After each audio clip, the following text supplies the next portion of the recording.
econômica nas palavras. Então, a gente já começa no nosso horário, né? A gente vai dar, no final da aula, um tempo para vocês perguntarem, né? Tirarem as dúvidas, questionarem.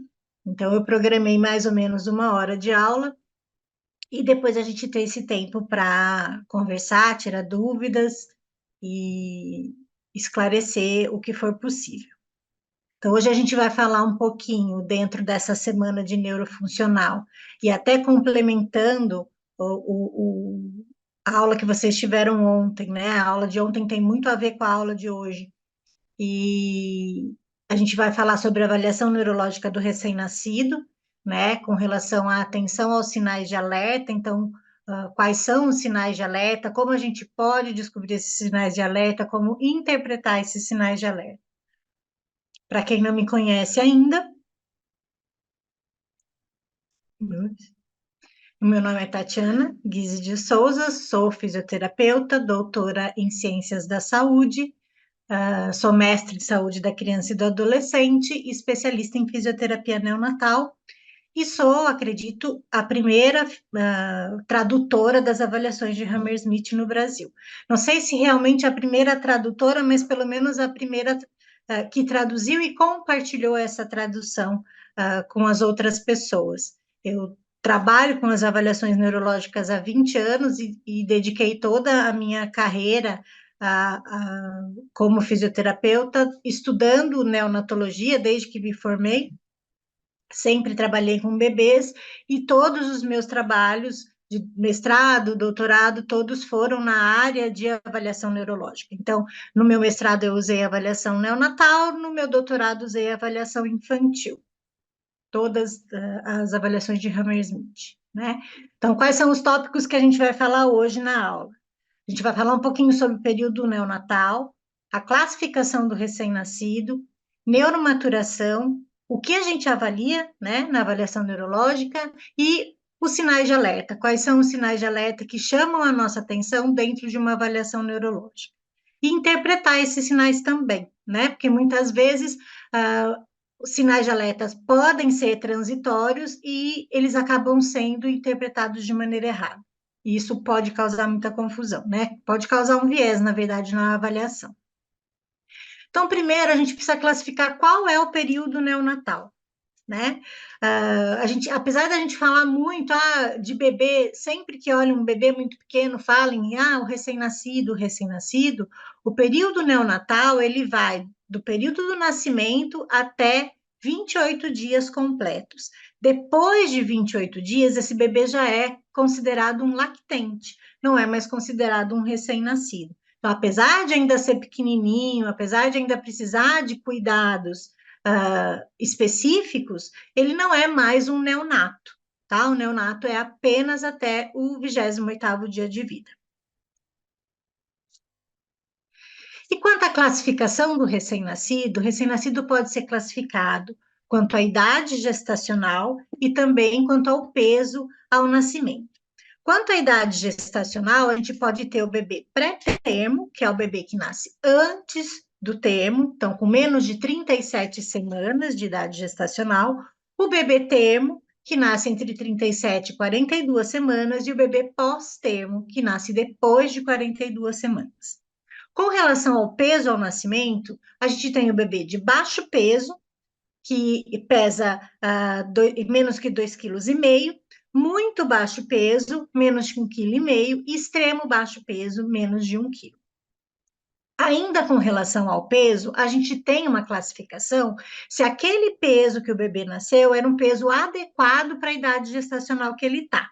Ou seja, o bebê é pequeno para a idade gestacional, que é o bebê PIG, o bebê é adequado para a idade gestacional, que é o AIG, que a gente fala, ou o bebê é grande para a idade gestacional, que é o GIG, tá? Bebês GIG são aqueles bebês que nascem com mais de 4 quilos, 4,5 kg, e normalmente são associados a filhos de mãe diabética, né? Então, a gente vê na imagem ali um bebê termo e um bebê GIG. Eles são muito maiores do que os bebês termo, né? Eles nascem muito grandes. E não é porque nascem tão grandes que são saudáveis, tá? Os filhos de mãe diabética têm que ficar internados porque eles têm risco de ter várias complicações. Então, não é porque é GIG, que é maior, né, do que os bebês, né, daquela idade, que são bebês saudáveis. Normalmente, eles precisam de acompanhamento, pelo menos da glicemia nos primeiros dias.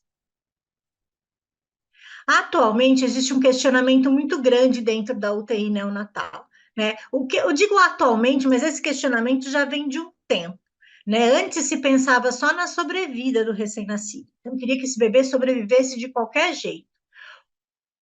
Hoje, a gente pensa tanto na sobrevida quanto na qualidade de vida, né? Então, qual é a qualidade de vida que esse bebê vai ter depois que sair da UTI neonatal? A gente tem que pensar nisso como equipe que trabalha dentro da UTI e diminuir o risco de lesões, diminuir as sequelas dessas lesões, se possível, porque o nascimento prematuro, essas lesões no período neonatal, não só do nascimento prematuro, uma encefalopatia hipóxico-isquêmica também, as lesões no período neonatal de uma maneira geral, elas são um problema de saúde pública, porque um bebê que sobrevive e vai ter uma qualidade de vida ruim, ele é um bebê que demanda muito da saúde pública ao longo da vida. Então, se a gente pensar em diminuir essas lesões, ou diminuir as sequelas dessas lesões, esses bebês vão ter uma melhor qualidade de vida e vão ter menos, né? Vai ser menos oneroso para a saúde pública. Só que infelizmente, a gente ainda não chegou lá. A gente já evoluiu muito, mas a gente ainda não chegou lá. Intervindo ainda nesse período dentro da UTI neonatal para, né, ter certeza que essa criança vai ter um acompanhamento depois. A gente já tem, sim, protocolos específicos para UTI, para melhorar, né, para neuroproteção, tanto médicos quanto da equipe multidisciplinar, mas muitos desses bebês se perdem ainda após a alta hospitalar, né? Então, a gente ainda não tem, em todos os lugares, é claro, que a gente tem ótimos serviços, mas assim, não é em todo lugar que os bebês são acompanhados ao longo do desenvolvimento. E muitas vezes, se pelo menos no primeiro ano de vida esses bebês recebessem acompanhamento, que fosse ao menos orientação periódica, a gente teria uma mudança muito grande nesse desenvolvimento da criança. Né, que essas crianças acabam chegando para a gente muito mais velhas, depois de um ano, depois de 2 anos, quando a gente não tem muito mais o que fazer com relação às sequelas, com relação à neuroplasticidade na sua intensidade maior, tá? E uma das coisas que a gente pode fazer na UTI, né, é a avaliação precoce. Então, os cuidados, vocês já viram ontem cuidados de neuroproteção na aula, né? Um desses cuidados é avaliar o bebê precocemente, é saber se aquele bebê tem risco de ter alguma lesão neurológica, tem risco de ter alguma consequência futura de uma lesão neurológica que ele teve, né? Que é a avaliação neurológica, né? Os sinais vitais, os dados antropométricos, eles são feitos no bebê periodicamente dentro da UTI, mas eles são cuidados que não são exclusivos, né? O enfermeiro faz, o médico faz. A avaliação neurológica pode ser feita pelo fisioterapeuta, pode ser feita pelo médico, neonatologista, né? E para dar essa sequência, para dar esse, pelo menos esse start de quais são os bebês que estão internados na UTI neonatal, que têm o risco de desenvolver alterações no desenvolvimento por uma lesão neurológica, ou muitas vezes até o próprio desenvolvimento do cérebro prematuro, ele é diferenciado só pelo fato da criança ter sido prematura, mesmo que ela não tenha tido nenhuma lesão neurológica. Então, fazer a avaliação neurológica ajuda a gente saber se aquele sistema nervoso central está íntegro. Tá? Esse é o objetivo da avaliação neurológica, é ver a integridade do sistema nervoso central. A gente tem exames dentro da UTI, como o ultrassom transfontanela, a gente tem a ressonância magnética, que são exames de imagem para detectar lesões do sistema nervoso central. Só que nem sempre esses exames podem ser realizados naquele período. Às vezes o bebê está muito mal, não pode a ressonância magnética, por exemplo, a gente não tem uma ressonância magnética na beira do leito. Já existe uma ressonância magnética à beira do leito, mas aqui no Brasil a gente ainda não tem. Então, você tem que tirar o bebê da UTI para levá-lo para um outro lugar. E muitas vezes isso não é possível. Tá? A ultrassom transfontanela já é mais fácil de ser realizado, mas também não são todos os hospitais que têm o ultrassom à beira do leito. Quando você tem, você já tem uma ideia se aquela criança teve uma lesão ou não. Mas e se você não tem, como é que você vai saber? Né? A avaliação neurológica é um caminho, quando a gente não tem nenhum desses instrumentos para nos guiar com relação a essa criança teve lesão, não teve lesão, né? Então,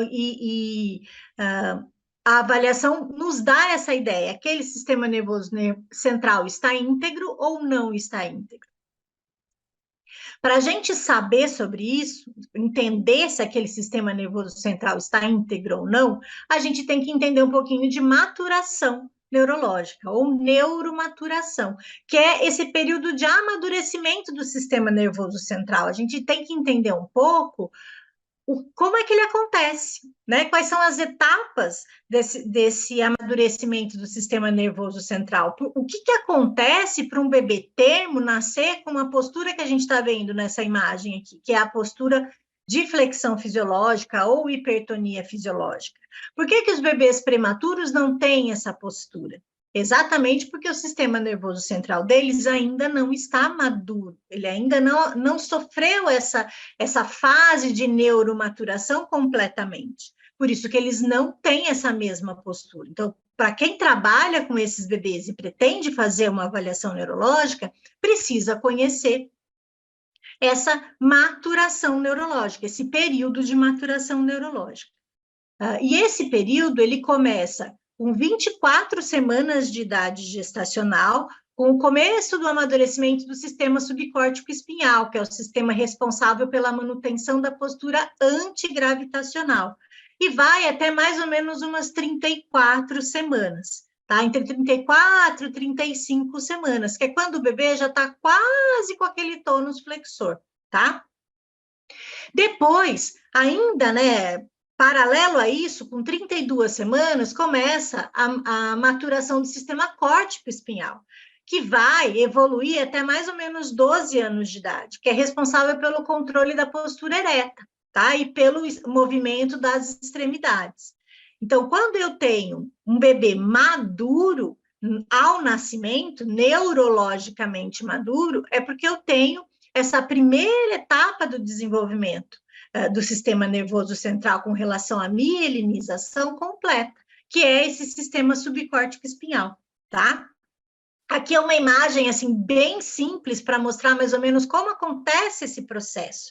Então, nós temos 6 camadas no córtex, e quando o bebê nasce, é a primeira camada só que está mielinizada. Por isso que falavam antigamente, hoje a gente não ouve mais.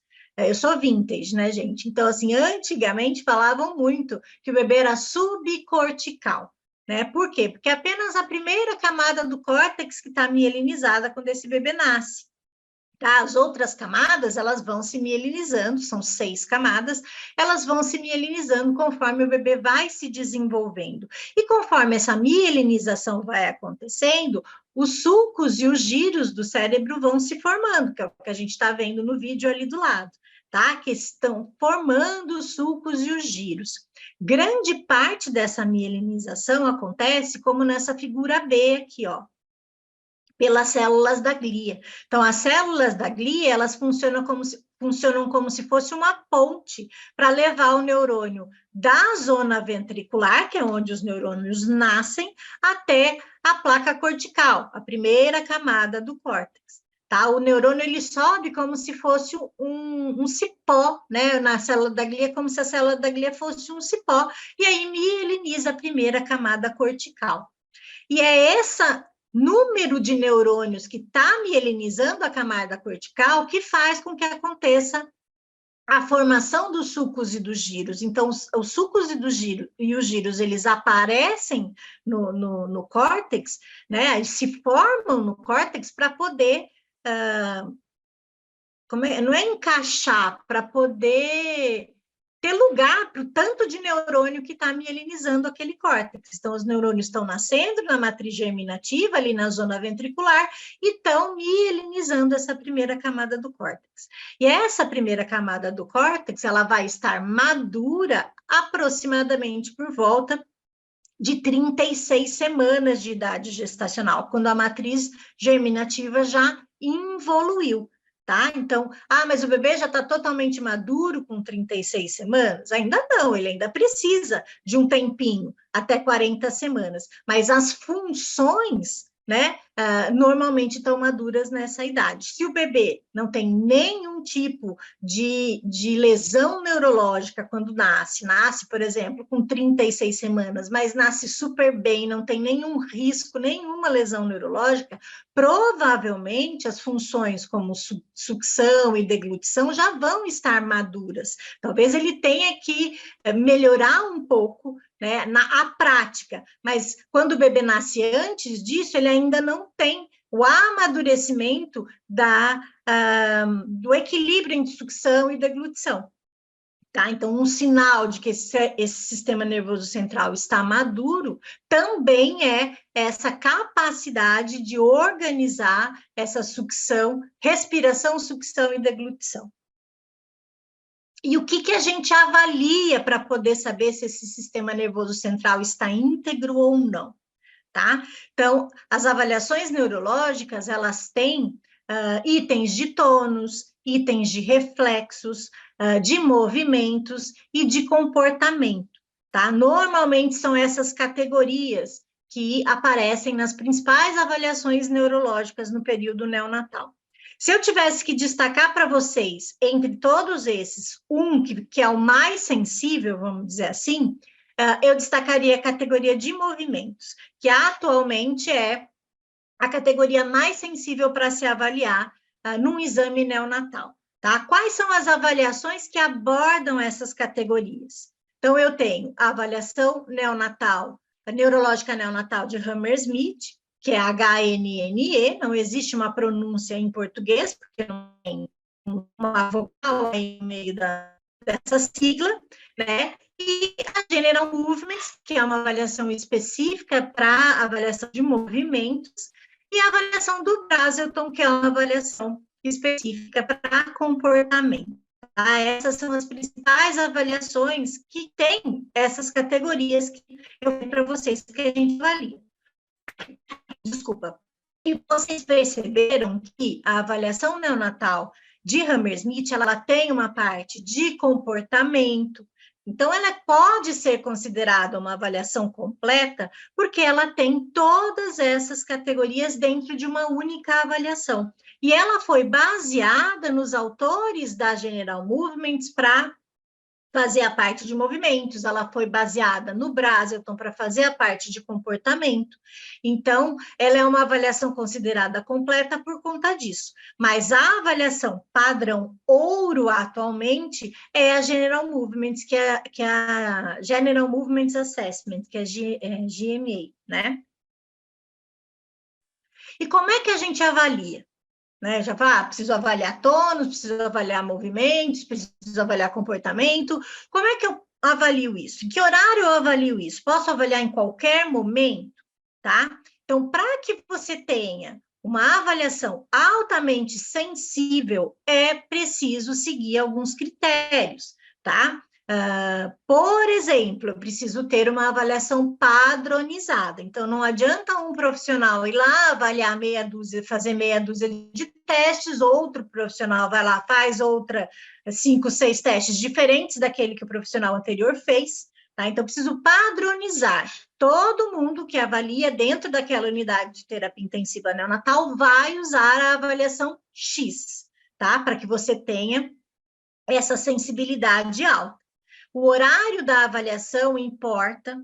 Então, o ideal é avaliar pelo menos 1 hora após a mamada, desse bebê, porque se você avaliar muito próximo da mamada, o bebê vai estar com fome e vai se irritar com mais facilidade. Se você for avaliar logo após a mamada, o bebê pode estar com aquele torpor pós-mamada, aquela barriga cheia, querendo dormir, e aí você pode avaliar, de repente, uma hipotonia ou uma diminuição de resposta, por exemplo, comportamental, e, na verdade, o bebê está lá querendo dormir porque acabou de mamar, tá? Então, o ideal é avaliar esses bebês 1 hora após a mamada, que ele já passou essa fase do sono, e ele está, desse sono profundo, que ele tem depois de mamar, e ele está naquela fase do sono mais superficial para acordar, tá? A avaliação normalmente leva 10 a 15 minutos, a avaliação de Hammersmith.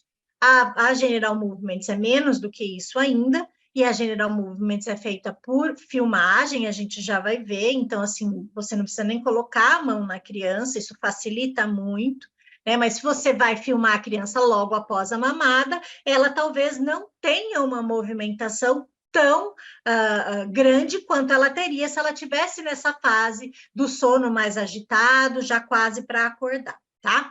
O estado de saúde do bebê importa muito, então não tem porquê, não faz sentido avaliar um bebê que está lutando para sobreviver, que está com estado de saúde delicado, ele não vai mostrar o melhor, ele não vai te dar respostas melhores naquele momento. As medicações influenciam, então, quando você vai fazer uma avaliação neurológica, é preciso saber qual a medicação que essa criança está tomando. Não dá para a gente suspender uma medicação, mas pelo menos, dependendo da resposta que a gente tiver, a gente pode justificar aquela resposta pelo uso da medicação. Então, a gente tem que saber, os anticonvulsivantes, por exemplo, a criança precisa tomar, mas alguns deles diminuem, né, a atividade cerebral e pode deixar a criança mais prostrada, mais hipotônica. Então, isso é algo que precisa ser destacado na avaliação, se você precisar fazer a avaliação naquele momento. E a idade da avaliação também faz total diferença. O ideal é que se avalie o bebê prematuro com 40 semanas de idade corrigida. Tá? Não tem por que avaliar o bebê antes disso. Ah, mas o meu bebê vai de alta antes de 40 semanas. Faça a avaliação, mas você não vai poder fazer uma avaliação de triagem, você vai fazer uma avaliação qualitativa, tá? Que a avaliação neurológica também permite fazer. A General Movements pode ser feita em bebês com idades gestacionais menores. Então, se você tem na sua unidade crianças que vão embora muito cedo, talvez essa seja uma avaliação de escolha para você, tá? Mas a avaliação neurológica de Hammersmith é preconizada que seja usada, né, com 40 semanas de idade corrigida e não antes disso, para prematuros. Tá? Para bebês termo, pode ser usada a partir do nascimento, desde que a gente respeite esses outros critérios, como estado de saúde, horário de avaliação e padronização. O que a gente procura quando a gente faz uma avaliação? Os sinais de alerta. Quais são esses sinais de alerta? A gente tem sinais de alertas motores, né, que são tônus, movimentos, a presença de movimentação involuntária, muito embora no recém-nascido os movimentos involuntários eles aparecem muito mais com uma desorganização de movimento, não são muito claros ainda, como uma tetose ou uma ataxia, ainda não dá para se definir muito o tipo de movimentação involuntária, mas a gente vê uma movimentação desorganizada, a presença de tremores exacerbados, né? Muitos tremores não são esperados numa avaliação de recém-nascido. A gente avalia o segmento visual e o segmento auditivo. A gente vê com relação ao comportamento, se esse bebê está apático, se ele não faz contato visual, se ele tem uma pobre mímica facial, mesmo que seja enrugando a testa na hora do choro, se esse bebê chorar, se esse bebê faz a mímica facial, porque às vezes eles são muito pequenos ainda, e eles ainda não respondem, por exemplo, com um sorriso, como um bebê mais velho faz.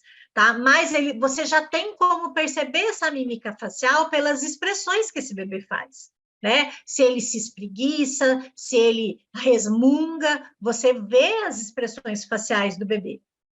E a gente também procura por alterações posturais. Então, alguns sinais anormais que esse bebê possa apresentar. Então, uma oponência de polegar, por exemplo, de maneira constante, não intermitente, que já é considerado um sinal neurológico, uma postura anormal do pé, né, uma assimetria. Então, se esse bebê já apresenta uma assimetria na postura de uma maneira geral, ou se já apresenta alguma postura atípica para aquela fase, né? Então, a gente já falou que quando o bebê tem essa neuromaturação, ele nasce com a postura em flexão, né, dos 4 membros, então eu estou esperando isso de um bebê. Quando eu olho para um bebê, se ele não tem uma postura assim, isso já me chama a atenção, e aí eu vou buscar o porquê que ele pode estar daquela maneira, né, que aquela postura não está condizendo com a idade gestacional que aquela criança tem. Isso tudo a gente procura como sinais de alerta, e isso tudo a avaliação vai dar para a gente, tá? E quais são os protocolos de avaliação mais usados no período neonatal atualmente? Eu tenho outros protocolos, quem fizer o curso pré-congresso lá de Recife vai conhecer os protocolos todos, mas como aqui o nosso tempo é restrito, eu vou falar para vocês quais são os principais, tá? Mais usados, que são a General Movements, que é o General Movement Assessment, e a avaliação neonatal de Hammersmith. O TIMP também é uma avaliação de escolha para o período neonatal, que é o teste da performance motora do bebê, e a avaliação do Brazelton, que é uma avaliação comportamental, né, do comportamento do bebê no período neonatal.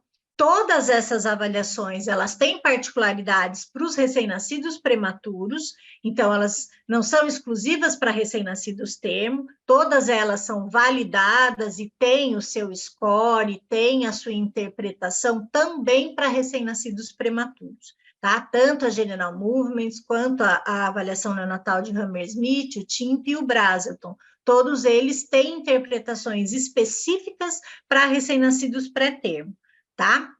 Mas as mais usadas, inclusive a que é considerada padrão ouro atualmente, são a General Movements e a avaliação neonatal de Hammersmith, que são as duas que eu vou falar mais hoje, tá? Então, a General Movements Assessment é a avaliação dos movimentos dos bebês, tá? Os bebês, eles têm já movimentos generalizados que são espontâneos e são inatos, tá? Isso já acontece, esses movimentos, eles já acontecem desde 20 semanas. Aliás, de poucas semanas ainda dentro do útero, e eles vão até mais ou menos 20 semanas pós-parto, os movimentos que são observados na General Movements. E esses padrões de movimento, eles são indicativos de integridade do sistema nervoso central, tá? Integridade tanto cerebral quanto neuronal. Então, os neurônios ali estão maduros. E quando eles estão ausentes ou apresentam alguma anormalidade, isso pode ser preditivo tanto de paralisia cerebral quanto de distúrbios do desenvolvimento. Então, a gente vê ali que o bebezinho dentro do útero, ele já faz uma série de movimentos, e são movimentos que são movimentos complexos, não são movimentos simples, tá? São generalizados, ele faz essa movimentação tanto com braços quanto com as pernas, ele faz movimentos com a boca, ele faz movimentos com o tronco, ele se movimenta o tempo todo, e essa movimentação é bem complexa. E é a identificação desses movimentos que faz com que a gente tenha essa ideia de integridade do sistema nervoso central. A gente procura movimentações específicas nesses bebês para ter ideia dessa integridade. E quais são essas movimentações? São os writing movements e os fidget movements, tá? Esses são os nomes de movimentações específicas. No período neonatal, a gente procura os writing movements, que são esses movimentos, parecem ondas, que o bebê passa a mão na frente do rosto, ele põe a mão aqui, ele faz, né? E ele se mexe o tempo todo, mexe a cabeça, mexe o tronco, ele vai se mexendo o tempo todo, tá? Esses são os writing movements. Por que eu falo que a avaliação da General Movements pode ser usada já no prematuro antes das 40 semanas? Porque esses writing movements, eles já estão presentes antes de 40 semanas, tá? Então, você já pode começar a observar. O período das 40 semanas é o melhor período, mas você já pode começar a observar esse bebê antes disso. E a gente procura, além da presença e ausência desses movimentos de writing, a gente procura a movimentação atípica, que seriam os cramped synchronized, então os movimentos presos e sincronizados, que são aqueles movimentos quando o bebê tenta se movimentar, ele faz aquelas hiperextensões e são diferente do susto, tá? Ele é bem diferente do susto. E ele é constante, tá? E o movimento caótico, que ele é mais raro, mas ele também pode estar presente. Então, quando existe a movimentação atípica, existe um prognóstico mais reservado com relação a risco de paralisia cerebral ou risco de alteração no desenvolvimento, tá? Os fidget movements, eles vão aparecer um pouco depois, e podem também fazer, né? Eles vão até mais ou menos 30 semanas pós-termo, tá? São movimentos multidirecionais, como eu falei, e a melhor forma de se avaliar a presença ou ausência dessa movimentação é pela filmagem, tá? Então, o protocolo para a realização da interpretação da General Movements é filmar o bebê durante um período, ali no leito, com o mínimo de roupa possível, e deixa ele se movimentar. Não é necessário estimular, tá? Ficar conversando, deixa o bebê lá, deixa que ele se movimenta sozinho. E filmar isso. E depois você vai avaliar essa filmagem que você fez. Tá? Então, existe lá um ângulo correto para fazer essa filmagem, um tempo correto para fazer essa filmagem, e precisa de certificação para fazer a interpretação dessa filmagem. Tá? Esse é um ponto negativo da General Movements. Então, apesar dela ser a melhor avaliação, ela não é uma avaliação acessível para todos os serviços, tá? Porque você precisa de uma certificação para poder fazer essa interpretação da filmagem. E se você tiver interesse em fazer diagnóstico de risco, né, de paralisia cerebral, de fazer score com a General Movements, de fazer isso para um trabalho científico, por exemplo, você ainda precisa fazer duas certificações, a básica e a avançada. Tá? Então, não é um curso, não é uma avaliação que seja acessível. Se você não faz o curso, você não tem nem acesso ao material, né? E esse material só é fornecido para quem faz o curso. Então, esse é um ponto negativo. Mas é a avaliação mais sensível atualmente, considerada padrão ouro, tá?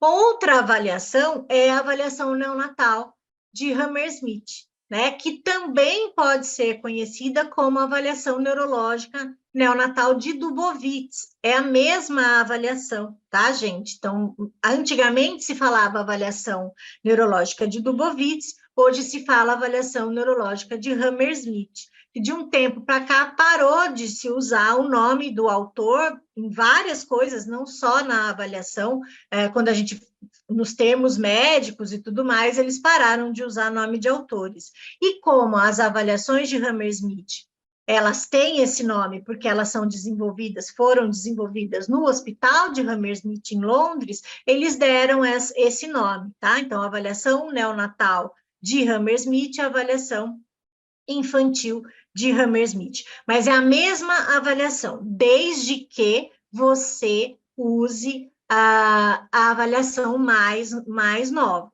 tá? Porque existem várias avaliações mais antigas que já são ultrapassadas e que não devem ser mais usadas. Mas elas continuam, né? Se você vai procurar, ela também é a avaliação de Dubowitz, tá? O Dubowitz, ele começou a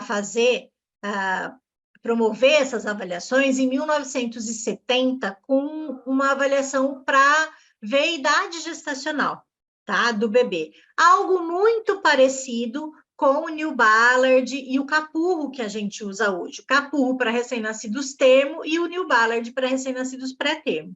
Quando você procura referências sobre Neil Ballard, muitas dessas referências falam que ele foi baseado na avaliação de idade gestacional de Dubowitz, tá? Então, quase todos eles falam que foi baseado no Dubowitz para se fazer o Neil Ballard, tá?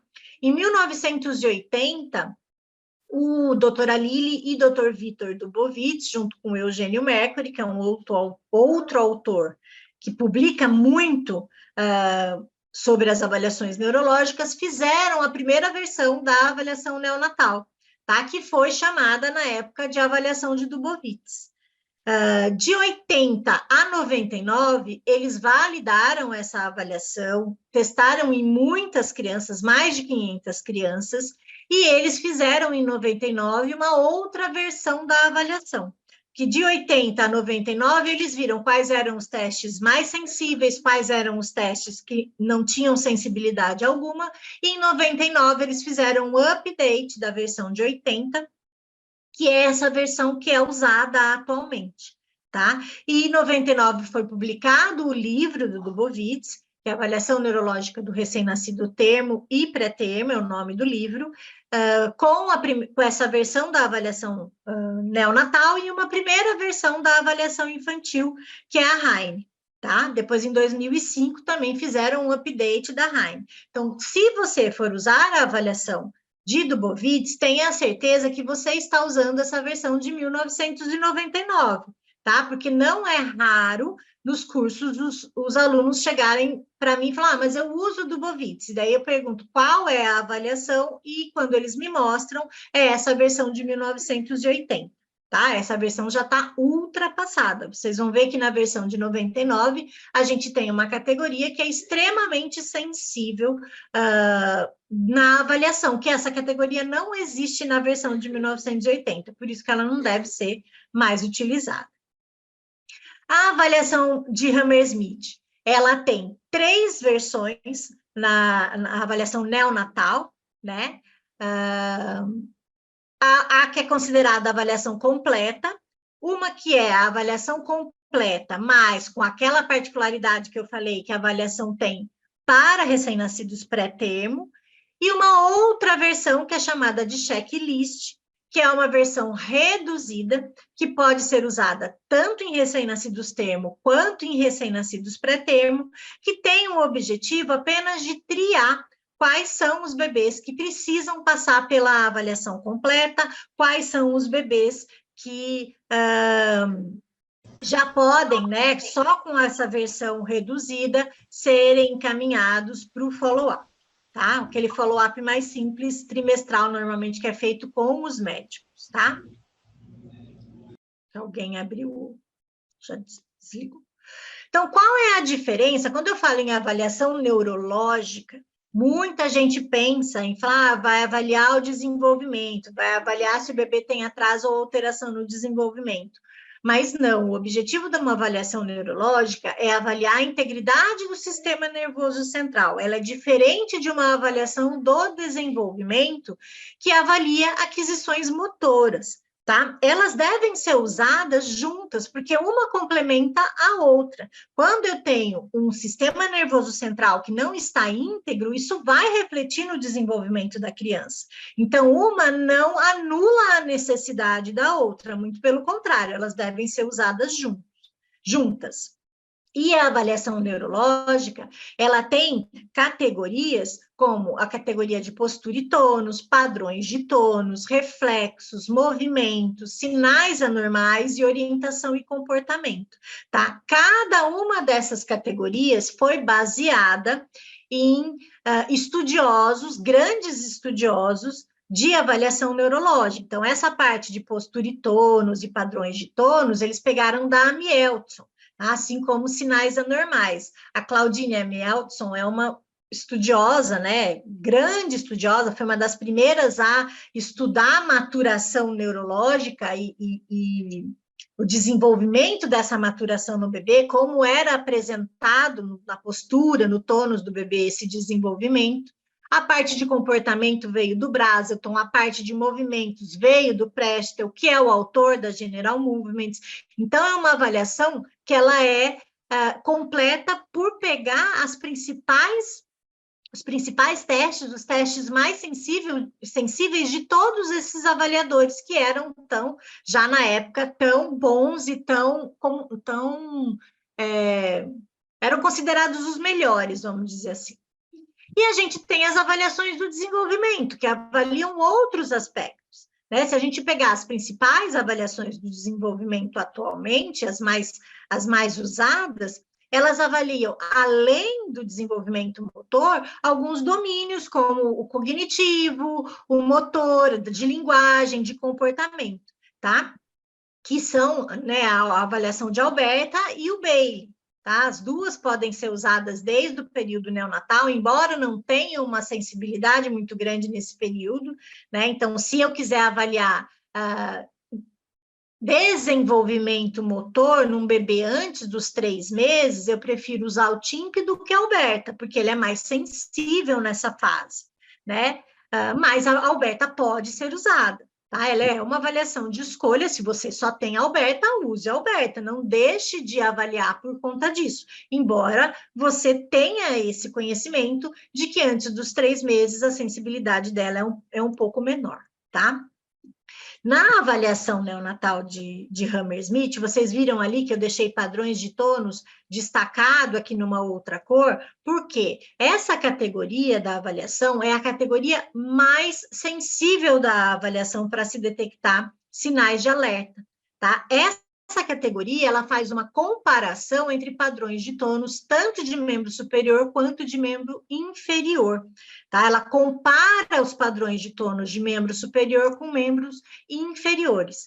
E como deve ser o padrão de tônus de um recém-nascido segundo a maturação do tônus? Como vocês acham? Né? Já falei que a gente tem uma postura em flexão, mas eu tenho a flexão dos 4 membros igual, ou eu tenho um padrão, né, de uma hipertonia um pouco maior em membro superior do que em membro inferior, ou eu tenho inferior maior do que superior. É isso que o padrão de tônus está falando para a gente em termos de avaliação. É isso que ele está vendo. Como é esse padrão? Se é igual, se é maior, se é menor.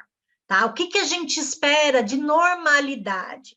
O padrão de tônus, segundo a maturação do tônus de membro inferior, ele tem que ser maior do que tônus de membro superior.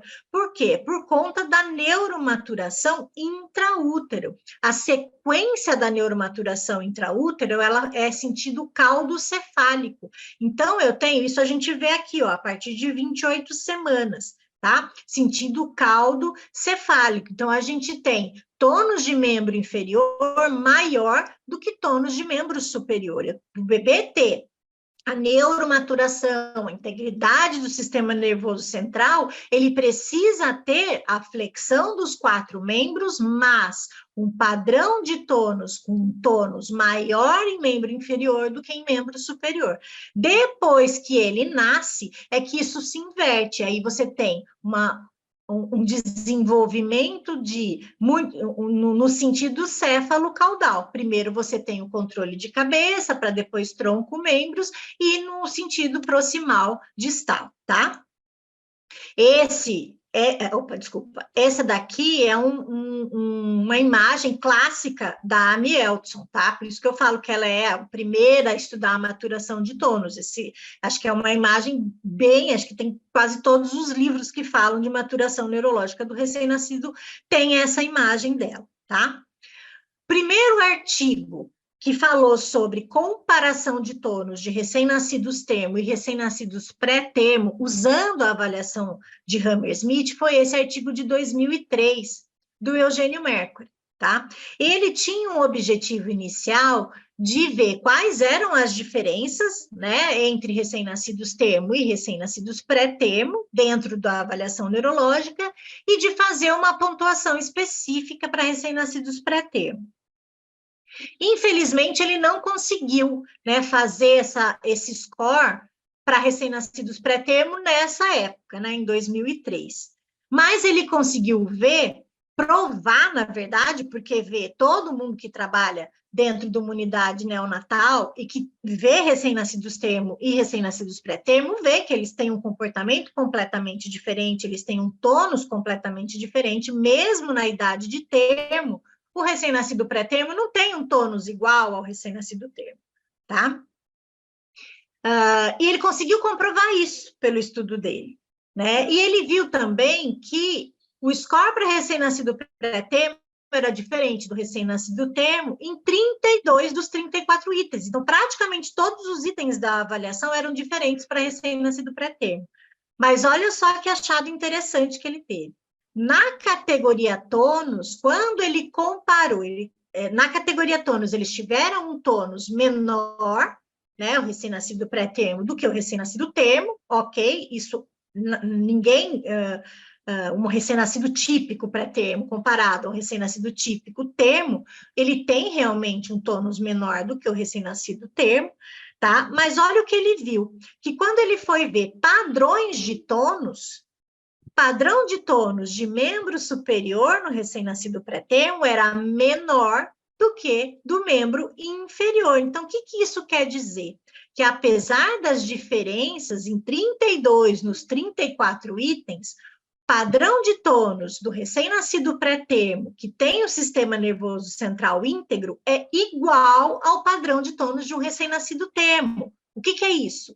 Ele vai ter tônus de membro inferior maior do que tônus de membro superior, embora ele não apresente o padrão flexor igual ao do recém-nascido termo, tá? Então, isso provavelmente é um importante sinal de integridade neurológica, e é um sinal melhor do que as diferenças separadamente, do que os itens individualmente. Tá? Então, essa categoria padrões de tônus é uma das principais categorias, é uma das categorias mais sensíveis da avaliação neurológica de Hammersmith.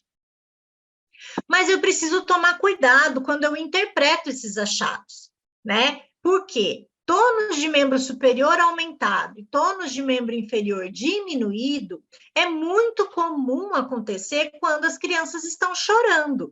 Então, chorar, né, o choro é contraindicado na avaliação neurológica. Eu preciso avaliar um bebê que está calmo. E se eu avalio um bebê que está chorando, ele apresenta esse padrão, isso é normal para um bebê chorando, mas não é normal para um bebê calmo.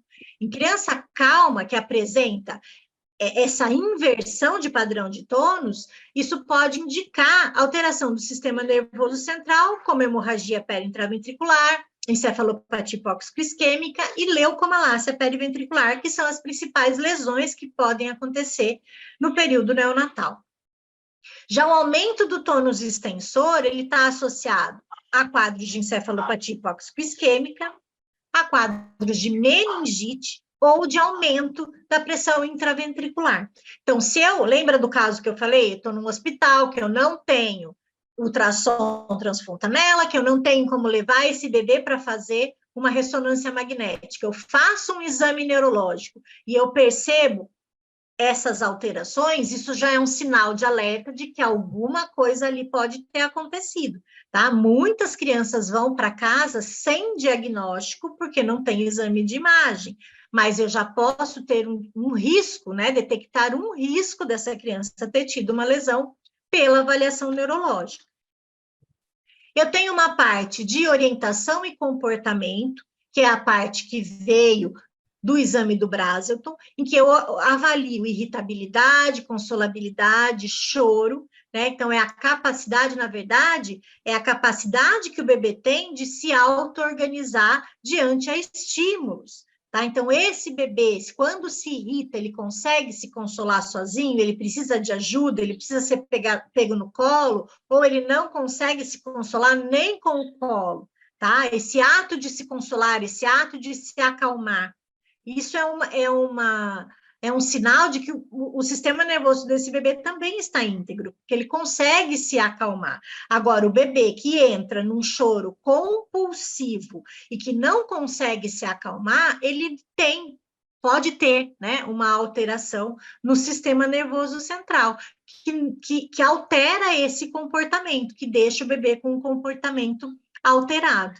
Tá? Então, essas alterações comportamentais, elas também são sinais de alerta. Então, eu posso ter uma avaliação neurológica que a criança não teve nenhuma alteração de tônus, nenhuma alteração com sinais anormais, visual e auditivo está tudo ok, mas ela teve muitas alterações comportamentais. Isso também vai ser um sinal de alerta para que essa criança tenha um acompanhamento depois. A gente já está meio no horário, né? Esse é o site oficial das avaliações de Hammersmith, tá? Então, quando vocês entram nesse site, vocês têm aqui, ó, as avaliações de Hammersmith. Esse é um ponto positivo que eu queria falar para vocês, né? Eu falei dos pontos positivos e negativos da General Movements, agora eu vou falar das avaliações de Hammersmith. Elas são avaliações acessíveis, não é necessário certificação para usá-las. Então eu não preciso fazer curso? Se você não entende de avaliação neurológica, você precisa fazer curso, porque são muitos detalhes na avaliação para que você tenha uma interpretação correta. Tá? Então, você não precisa de certificação, ninguém vai te cobrar uma certificação para você usar a avaliação. Mas, se você quiser usar a avaliação com conhecimento, para fazer a triagem com sensibilidade, tendo certeza daquilo que você está interpretando, é necessário sim fazer o curso, porque são muitos detalhes na hora da aplicação da avaliação. Tá? Que podem interferir no resultado, mas elas são acessíveis. Se você entrar no site do Hammersmith, você tem acesso a todas as versões das avaliações, tanto neonatal quanto infantis.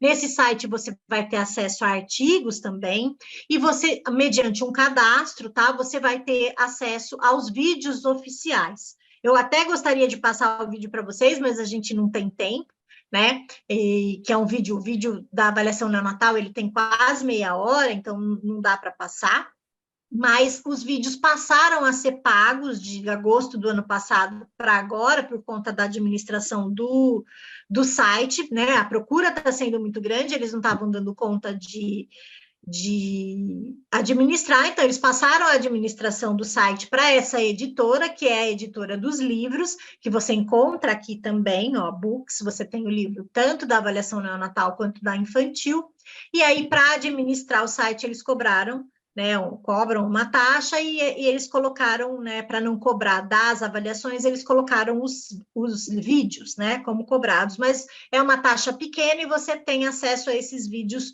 por um ano. Tá? Se você tiver dificuldade de encontrar as avaliações no site da MacPress, você pode entrar no meu site, que eu tenho autorização para deixar essas avaliações lá à disposição de vocês. Então, o meu site é tatinelfeed.com.br e lá você vai download fichas de avaliação, lá você vai ter todas as fichas de avaliação para download.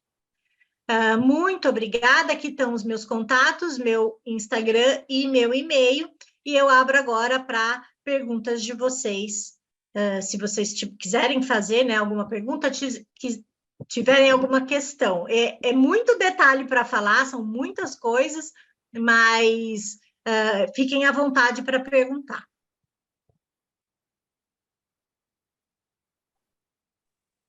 Boa noite, Tati. Boa noite. Boa noite. Meu nome é Aline e eu tô com uma dúvida. Pacientes arrastadinhos no CPAP, broncodisplásico, mesmo tendo um suporte de ventilação, eles podem ser avaliados também? Se esse bebê tiver na idade de 40 semanas, é o broncodisplásico que às vezes realmente vai para casa com oxigênio, pode, tá? Mas você vai ter que fazer uma observação que esse bebê foi avaliado fazendo uso de oxigênio, tá? Mas pode Uhum, ser avaliado sim, pode sim, tá bom, obrigada. pode, não imagino. A ventilação mecânica que a gente fala que não, né? Porque a criança que está em ventilação mecânica está usando medicação, não está bem, né? E está lutando para sobreviver, então a ventilação mecânica não, mas o CPAP e o catéter pode. Tati, boa noite, Boa noite. tudo bem? Se a gente Tudo tiver um bebê, por exemplo, numa unidade intermediária de 36 semanas de idade corrigida, a tá. gente pode usar o checklist e aí a gente detectar algum sinal de alerta e com 40 semanas fazer a completa ou não? Não, o checklist também é preconizado que seja usado com 40 semanas. Recentemente, saíram alguns artigos sobre o uso dela em crianças menores de 40 semanas, tá? É agora de 2024, 2023, 2024. Não são artigos oficiais. O que eu digo que é o artigo oficial?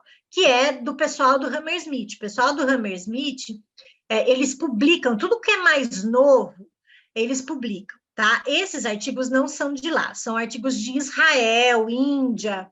Então, eu não sei se são artigos confiáveis, né? Mas alguns desses artigos falam que pode ser feito antes de 40 semanas, tá? Eu não sei se são confiáveis, eu não tive tempo de ler o artigo na íntegra ainda. Eu vi exatamente porque uma aluna me chamou no direct para perguntar sobre isso, e eu falei, poxa, será? Né? Porque já saiu há alguns anos atrás um artigo também da Índia, falando, eles avaliaram lá com 36 semanas, e com 36 semanas não foi legal. Tá? Nesse artigo, eles chegaram na conclusão de que era necessário esperar 40 semanas para avaliar o bebê. Agora, esses atuais já falam que não tem essa necessidade, mas eu ainda não tive tempo de ler criticamente para ter certeza, né? E como não é, se fosse do pessoal do Hammersmith e tivesse lá no resumo, pode fazer, eu falava para vocês, façam, porque os autores são confiáveis. Mas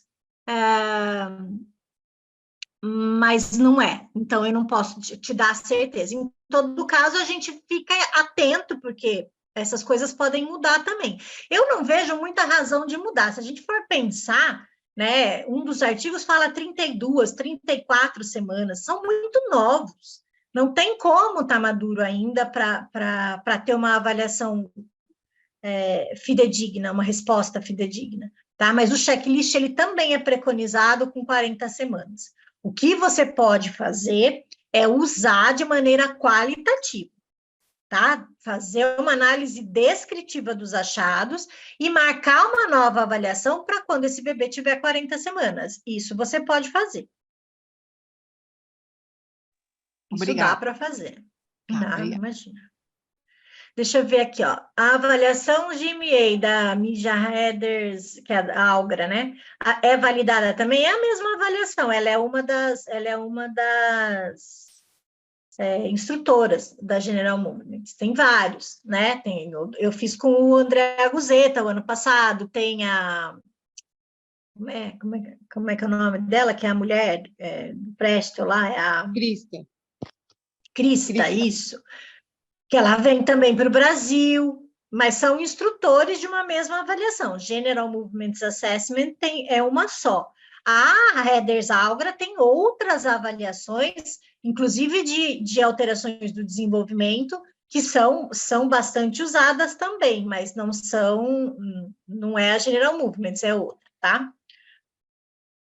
Aqui a Edla perguntou, mas perguntou que eu já, de forma qualitativa, abaixo de 40 semanas? Sim.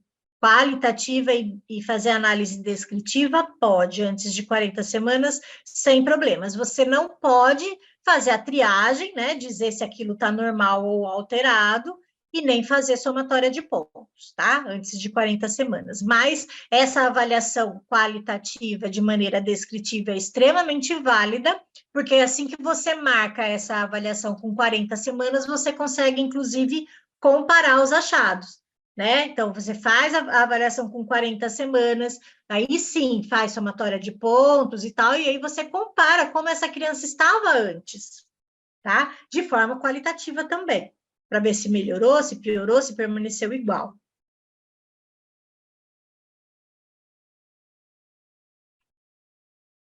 Mais alguém?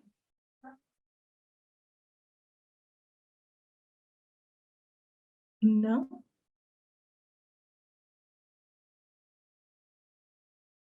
Bom, deixa eu falar para você, então, quem for fazer o congresso, eu não falei no início, né? Eu ia falar no início e esqueci. Quem for fazer o congresso e quiser aprender mais sobre as avaliações, vai ter o curso pré-congresso de protocolos de avaliação, onde eu vou falar em mais detalhes. Estou levando várias avaliações e o meu objetivo é fazer com que vocês, pelo menos, saiam de lá com 2 avaliações para aplicar, né? Então, algumas avaliações, elas precisam de certificação, né? Outras não precisam, e eu vou pegar dentro dessas que não precisam, a gente vai ter prática, a gente vai mostrar nos bebês as avaliações. Então, dentro dessas, vocês já vão sair de lá podendo aplicar as avaliações, né? Então, isso é muito bom, porque a gente precisa fazer alguma coisa, não pode deixar de fazer a avaliação nos bebês, porque se a gente não avalia no período neonatal, esses bebês demoram demais para chegar para a gente, e a gente perde a melhor fase quando a gente fala em estimulação, né? A fase que a gente tem os melhores resultados, que é o primeiro ano de vida, mas melhor ainda nos primeiros 6 meses de vida, que a gente realmente vê diferença e vê resultado. Então, se vocês quiserem, entra lá no site do Congresso, se inscreve. Vai ser no dia 18 de abril. O congresso começa dia 19, os cursos pré-congresso são no dia 18. Obrigada, Letícia.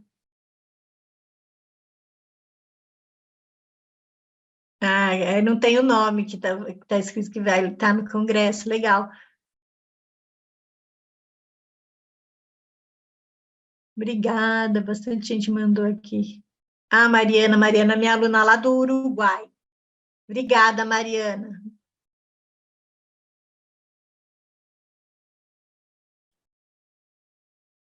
Obrigada. Bom, se vocês não têm mais nenhuma pergunta.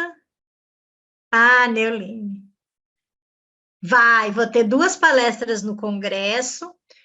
Uma que eu vou falar sobre triagem neurológica na UTI neonatal e uma que eu vou falar dessa maturação do tônus, né? Então, que ela não depende só da neuromaturação, a aquisição do tônus flexor não depende só da maturação. Eu vou falar um pouquinho sobre isso também. Então, tenho 2 palestras. São em dias diferentes. Acho que uma é dia 20, uma é dia 21, ou uma dia 19, uma dia 20, não sei ainda. Não saiu o cronograma certinho, mas quando eu souber, eu vou colocar lá no meu Instagram e o pessoal também do Congresso vai colocar no deles. Legal, Neulene, depois você me chama lá. Fala, oi, pessoal. Que legal. Eu fico feliz quando vocês me dão esses feedbacks. Aplique mesmo, que você vai ver que faz diferença.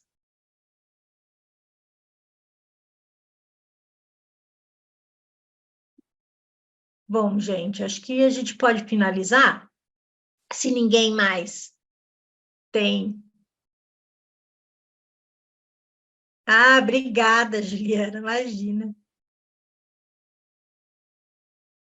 Eu que agradeço vocês de estarem aqui também.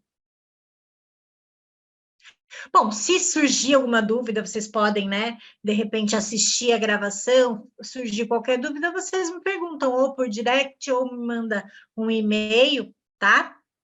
E eu respondo para vocês. Obrigada, Tayara. Uma boa noite para todos, bom descanso. Obrigada, Letícia.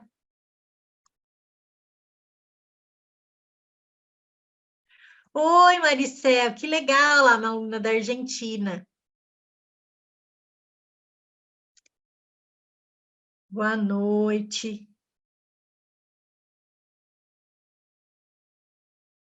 Beijo para todos, bom descanso.